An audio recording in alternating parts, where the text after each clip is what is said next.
Hi, I'm mostly doing this because I'm using my old phone to make videos with now. Um, because this other phone is getting clogged up with all this uh, footage. And yeah, I trashed the video, but um, still, it's overloaded. So I'll use this one. And I'm still using this too. Still smoking, but so I thought of just random things, and that's how it usually goes, right? Think of random things, one thing leads to another kind of thing. And, with my mom having passed away not too long ago, I thought of this one, what I thought was Barbie cartoon that I watched in the 80s. Actually, it was called Gem, the cartoon Gem, Jem, and it was this cartoon episode where the mom goes on a plane trip and the daughter is like just completely distraught because she didn't say I love you. She didn't tell her that she loved her before she left because she was upset that she was leaving. And um I did tell my mom that I loved her before she passed, but that's not the point. The point of it is that besides looking furiously for um, this episode, that I was wondering if it even existed. Well, yeah, I found it, and sure enough, um, and then I thought about my grandparents and when they left for Florida, and I had this really bad feeling about them getting in a plane crash. I didn't even tie the two together. At the time, I was just like, "Oh no, my grandparents are gonna go on a plane to vacation in Florida, and the plane's gonna fail, and they're gonna die." And my grandpa sent me so many postcards that week. Ah, just thinking about that. But I mean, you know, it all really ties into resentment. Like resentment, it doesn't go, it doesn't go anywhere good. And I thought about that song by the Smashing Pumpkins on Melancholy and the Infinite Sadness. Here is no why. And I just listened to it recently. Recently being like an hour ago. And I'm like, wow, yeah, these lyrics really, they make a lot of truth, make a lot of sense. And good song. Really good song. But man, there's just so many things spinning around in my head. I mean, I've tried to make a video recently, but when I sit down to make the video, I I can't, because there's so much rattling up inside of my head. There's this influx of information that I keep, like, trying to set on the shelf so that I can, unpack it, whatever, but it just, then another one comes in its place, and I can't seem to really do anything other than be, oh, I don't know, stunted in my thoughts.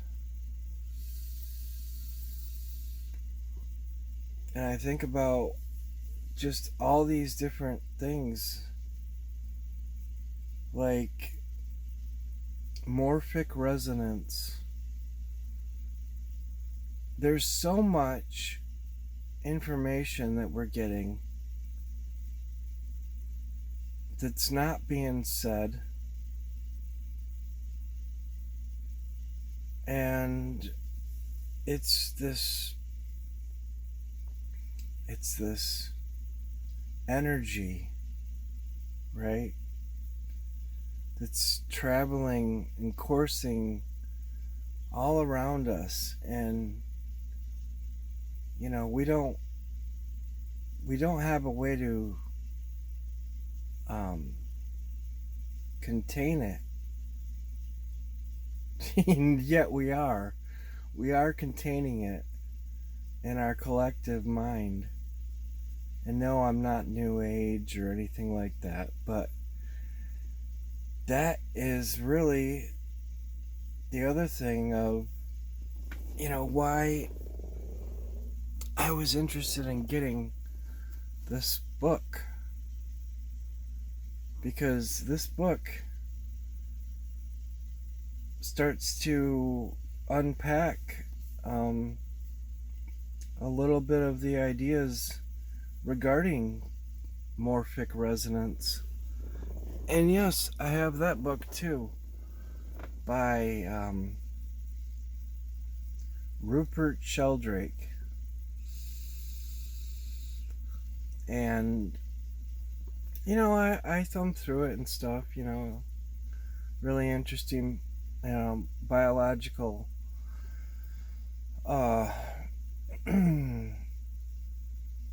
I guess research that's been done, and trying to confirm the possibility of cosmic or morphic. I keep on saying cosmic in my mind, but it's morphic. But this book, though, that book I just showed, takes it really a step further,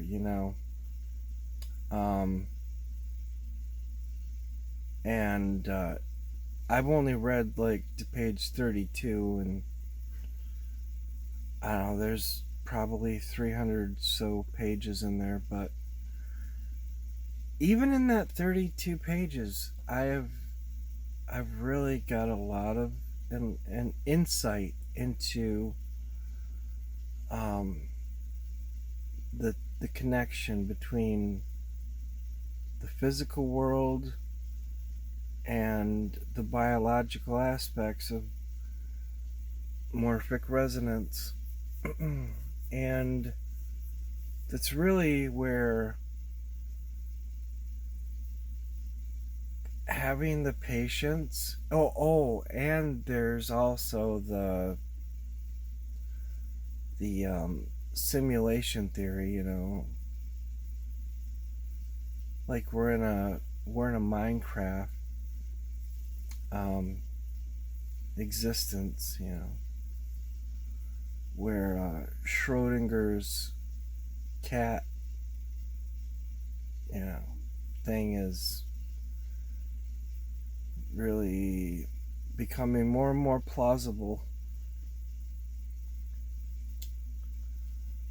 And I can say verifiably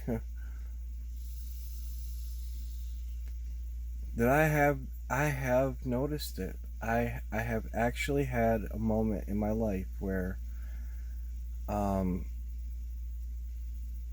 I saw that the simulation actually occur. It was in 2015. I had just gotten. It's funny talking about this because, um, I mean, my girlfriend at the time laughed when I told her about it, but she remembered it. Anyways, I had just gotten home from, or I mean, just gotten out of class, college. I was still going. I was still learning stuff. It's still a waste of time, but I was still learning things. So not completely a waste of time, but in large part. Anyways, I was coming home, taking the freeway, and there was this purple SUV and this guy. And I looked over, and it looked like he was checking out his vehicle, you know? And I was like, well, that's different. But I proceeded on, right? I continued on. And I mean, I'm going 75 miles an hour, and this vehicle was on the side of the freeway. And I kid you not, about 5-10 minutes later, I see the same guy on the side of the road again, and this time he was puking. And I was like, what in the hell did I know it was the same purple SUV, and it was the same guy because he was big and bald and throwing up. And I never saw anything like it again, but it did happen. I can see it really clear. I don't exactly know the meaning of it, except to say maybe I should have stopped and asked him if he needed some help. But there was a lot of vehicles on the road, and I just wanted to get home. But just for the sake of it happening, I mean, yeah.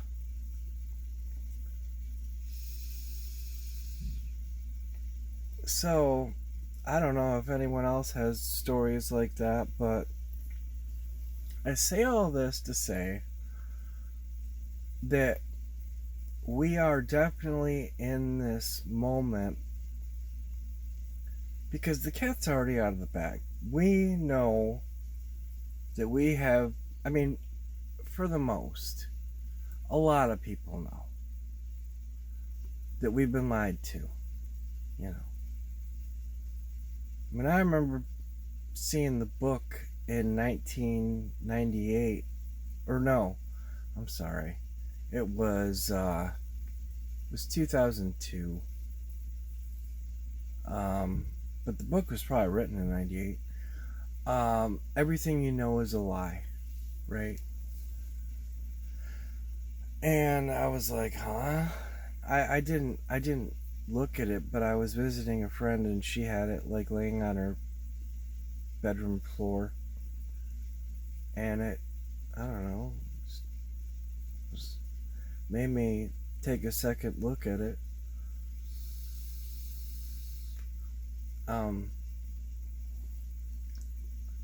But there's so many channels out there that are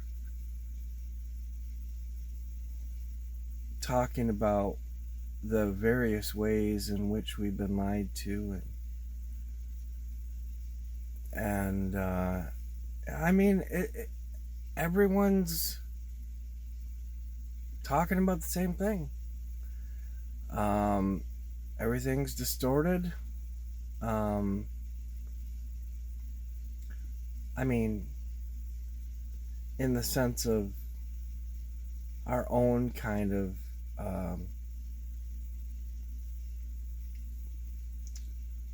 do I say this? Uh,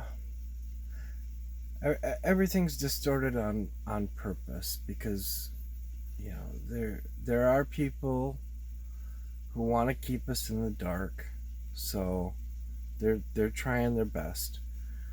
And there are people that are capitalizing on the ruminations of this treadmill that we're continuing to walk on,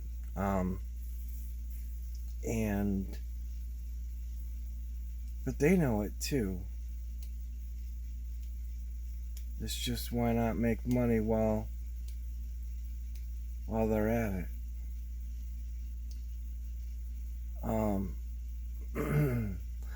I don't like talking about the same stuff over and over again. I think it is beating a dead horse for the sake of making money is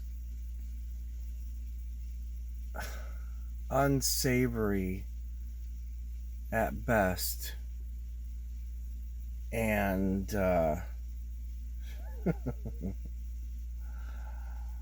mean, it is.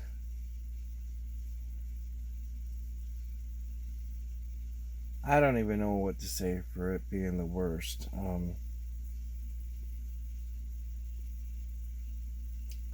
Yeah, the word eludes me. It's not good.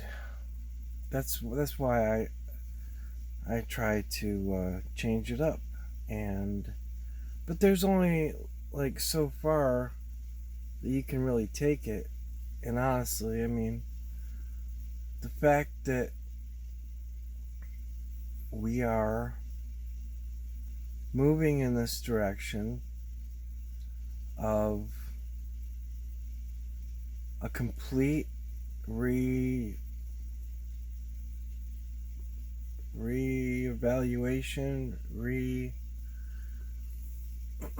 a new approach to the economics, the paradigm of the work environment, the educational system. It's very fascinating. It's like we've got this lag, because I always go back to this analogy, where we're in the pool and someone has decided that we're going to continue to walk this way in the same direction,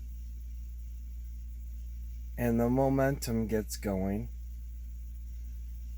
and then you try to go backwards on it, and it's difficult. It's difficult because obviously there's momentum, pressure being built up.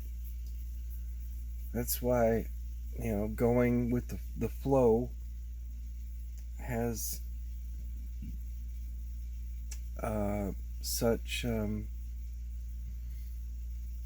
such grace to it, because it's just one of those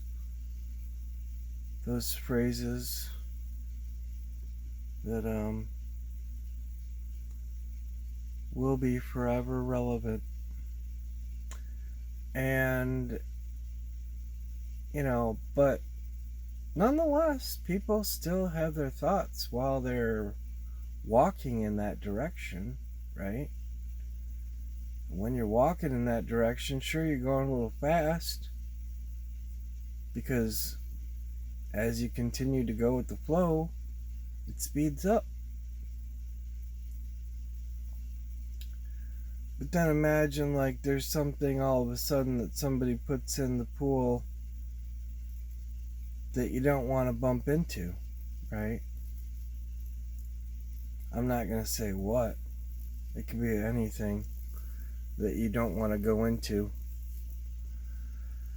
And so you start to try to walk backward, and you're bumping into people and the force of the water and all that. But funny thing is that even in the midst of that, there's still the the sidewalk of the pool. You know, if it's an underground pool, or just, you know, the wall of the pool that you can get out of. But I don't know, you're in the moment, you don't think about it, you're just going with the flow, or trying to go back on the flow. But the unknown of what's outside of the pool might prevent quite a few people from stepping out. And I think that's where we're at. That we don't want to get out of the pool because we're used to it. Nonetheless, we are experiencing these like particles that are like half particles, and they're floating around us. Their consciousness waves, and we inherently take them into our beings. This goes right along with the whole simulation, right, thing. It's something to kind of think about. And so as we're taking all of this in, we come up with different ideas that, you know, speak on a whole nother level than what our paradigm has previously allowed us to consider. So it is really interesting. And man, am I thirsty. Okay.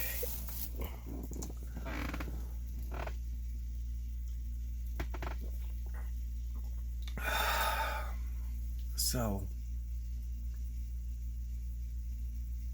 what do we do with that? Well, it takes time. It takes time to take it all in.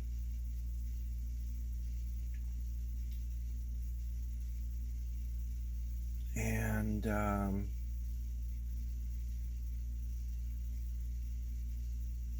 we'll see where we're at later on in a year or so.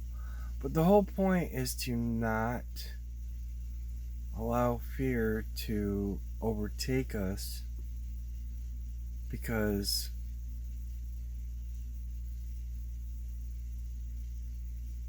love is most important. I was thinking today about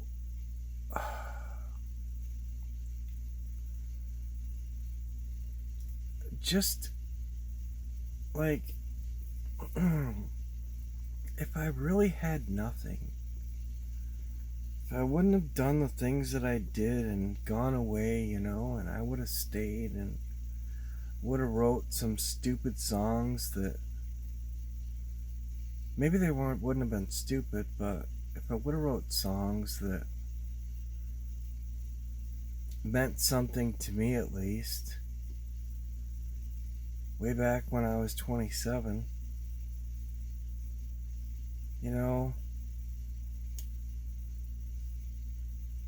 I thought, man, what if? But then I think about what now,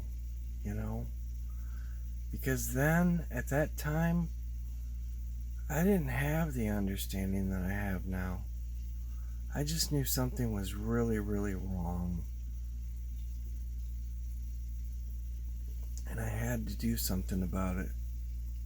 So I traded my time for the future. And now I'm here. This is the future.